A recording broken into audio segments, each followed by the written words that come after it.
Now, the third problem is alienating. And here, Marx explains that there are 4 types of alienation. Okay? The first type of alienation is the alienation of labor. And what this means is this.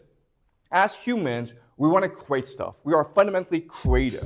We want to create art products. We want to cook. We want to teach. We want to express our individuality. Okay? And why we want to do that is when we express our individuality, when we create things, we support the community. Right? So when I teach, you guys learn. And when you learn, you feel good, you thank me, and that confirms my humanity. That confirms my individuality. So society is a mechanism for each of us to exchange our creativity in a way that affirms our own individuality. The problem with capitalism is it takes use value, okay, what this thing is used for, and it replaces it for like exchange value. Okay, which is how much this thing is worth.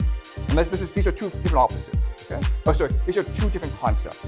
So use value is I cook a apple pie, and then I give it to you, and you eat it, and you're like, wow, this is a really awesome apple pie. Thank you so much. And then you feel good, I feel good. Okay? That's use value. Exchange value is I cook this apple pie, and I give it to someone, who then goes sells to someone. I never meet that person. Okay? And I'm not. And I don't know what happens to the pie, but I'm paid like $5 for it, right? So that's the idea of exchange value. And as such, what Marxist says is this exchange of goods does not affirm our individuality, therefore it makes us miserable because we don't know why we're doing anything anymore. Okay? Before, we were doing things in order to support our community, in order to please other people, in order to affirm our humanity. Now we're just making stuff because of wage labor, right? Wages to get paid. Okay? So that's alienating for us. Second is that it alienates us from ourselves. Why? Because as human beings, we are very complex, we are multifaceted, and we're always evolving. But for capitalism, what matters is division of labor, okay? Specialization, because that's what allows for the most rapid industrial growth. And so, in other words, you cease to be you and you become a hand, or maybe a finger, or maybe an eye, or maybe an ear, okay? But you cease to be complete. You're just like a cog in the machine. You're just a piece of the puzzle. And that alienates you from who you are really. It prevents you from achieving your full potential as a creative, vibrant human being. Okay, that's the second issue. The third issue is it alienates us from nature. Okay, why? Because capitalism grows by exploiting humans and by exploiting nature. It cuts down trees. It destroys the environment. It creates air pollution. We can no longer drink clean water. Okay? It destroys the nature, and it makes us feel that we must destroy nature if we are to feed our families. So it alienates us from our nature. Whereas historically, we have been in a symbiotic relationship with nature, where we thank nature for feeding us. So we're always replenishing, we're always protecting nature. And the fourth type of alienation is the alienation from humanity. So before, throughout most of history, we were cooperating with each other, we were helping each other out, okay? Because that's the only way you can survive. But capitalism forces us to compete against each other. Okay? An example, of course, is school, where because of grades, you see your classmates as competitors.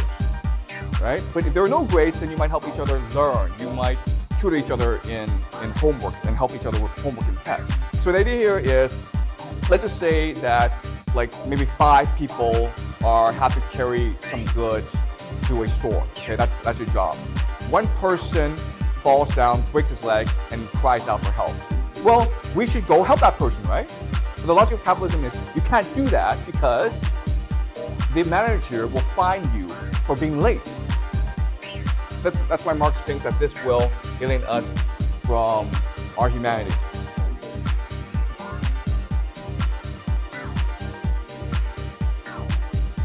This is a perfect encapsulation of all the issues with capitalism. That was true in the 1850s, in the 19th century, but it's also true today. If you look at the world today, then we also have these issues.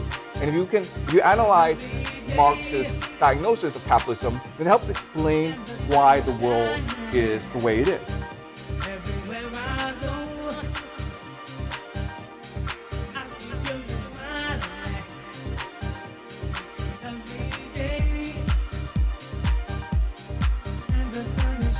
Okay, because the capitalism has made life so miserable for a majority of people.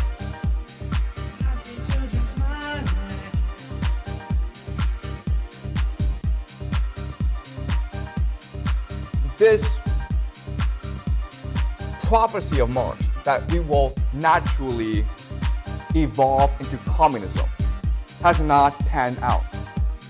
In fact, communism has caused a lot of human misery as well. And so why is that the case? And so what I'm going to show you now is, even though Marx has this beautiful theory, it's also wrong, okay, for a variety of reasons. So let's analyze his understanding of history and show how it's wrong. The transition from hunter-gatherer to agriculture didn't make any sense.